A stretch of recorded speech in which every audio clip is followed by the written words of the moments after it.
नमस्कार भावांनो, मी उत्तम वाघ स्वागत करतो आपले माझ्या मनाचे हित या चॅनलवर। सुंदर कथा गोष्टी ऐकण्यासाठी माझ्या चॅनलला सबस्क्राईब करा आणि या कथा गोष्टी ऐकून आपल्या भरकटलेल्या अशांत मनाला शांत आणि सुखाचा अनुभव द्या। कथा हिशोब कर्माचा। एका गावात तरुण योगी आला। गावातल्या महाकाली देवीच्या मंदिरात तो पुरोहित म्हणून राहायला लागला। तो देवीचा मोठा भक्त होता। जोपर्यंत तो देवीची पूजा अर्चना देवीचा साज शृंगार करत नाही तोपर्यंत योगी पाणी सुद्धा प्यायचा नाही। गावातील लोकही त्याला खूप मानायचे, त्याच्या भक्तीला नमायचे, त्याच्या भजन कीर्तनात सामील व्हायचे, त्याच्या शब्दावर विश्वास ठेवायचे। तोही तेवढाच आदर सन्मान लोकांचा करायचा। असा तो भक्त होता।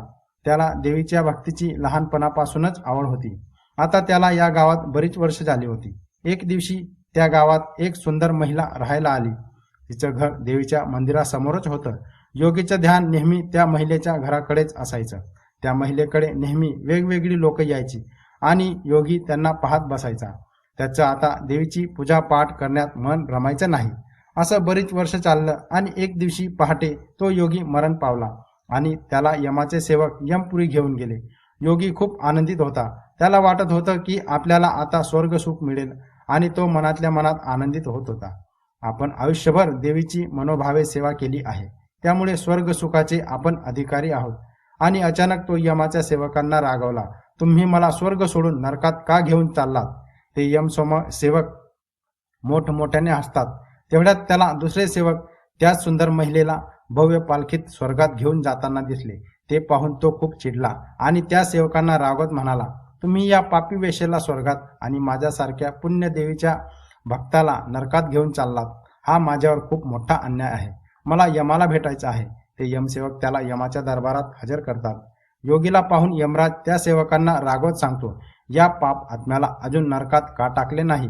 योगी, हे यमराज, मी असं कोणतं पाप केलंय की तुम्ही मला नरकात टाकत आहात? नरकात तर ती वेश्या जायला हवी। यमराज हसत त्याला सांगतात, तू पुण्यवंत होतास, पण आयुष्यभर त्या वेश्येची कामना करत राहिला। तू देवीच्या चरणी लावलेल्या धूप चंदनाच्या सुगंधाने तिचं मन आत्मा प्रफुल्लित व्हायची आणि देवाकडे एकच मागणं मागायची, पुढच्या जन्मी मला तुझी भक्तीच मिळावी। आणि तू तिच्या सौंदर्यावर मोहित झाला, तिच्या जवळ जाण्यासाठी आयुष्यभर धडपडत राहिला। तू लोकांच्या भीतीने तिच्या जवळ नाही जाऊ शकला, पण पूर्ण मनाने तिच्या सहवासाची कामना करत राहिला। ही होती का तुझी भक्ती? नित्यनियमित मनात वासना धरून तू देवीची भक्ती केली। तिच्या नशिबी पाप कर्म आले, पण तिने त्या पापातून मुक्त होण्यासाठी नित्य प्रार्थना केली आणि तुझ्या नशिबी पुण्यकर्म येऊन तू सदा पाप कर्म करत राहिला। आता सांग, खरा पापी कोण आहे? अरे मानवा, तू मागच्या जन्मी देवीची भक्ती मागितली होती म्हणून तुला भगवंताने पुण्यवंत बनवले, पण शेवटी तुझ्या आतल्या वासनेने तुला पापकर्म करायला भाग पाडले। यालाच म्हणतात हिशोब कर्माचा।